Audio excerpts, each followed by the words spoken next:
A young black man stands motionless in a bulletproof vest, bracing to take a live round fired by the drug lord. You got balls, kid, I give you that.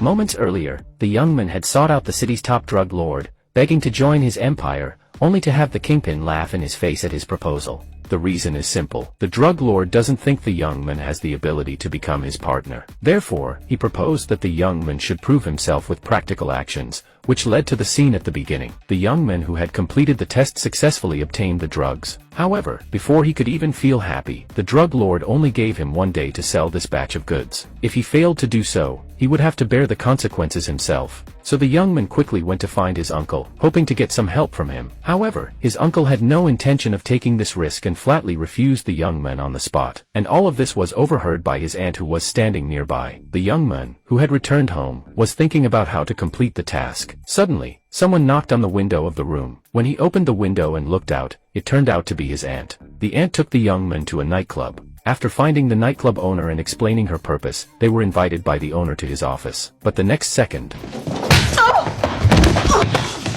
the boss asked his subordinates to check whether the drugs were pure. After getting a positive answer, he questioned the young man about where the goods came from. In the face of the nightclub owner's threat, the young man wasn't the least bit flustered. He simply told the nightclub owner that the person behind him was someone she couldn't afford to mess with. He said, "You can either buy this batch of goods I have in hand, and I'll keep delivering more tomorrow, or you can kill us and just wait for the revenge to arrive." In the end, persuaded by the young man's words, the female boss agreed to complete the transaction. On the way back, subtle changes were taking place in the young man's heart, and it was at this moment that he gradually began to turn to the dark side.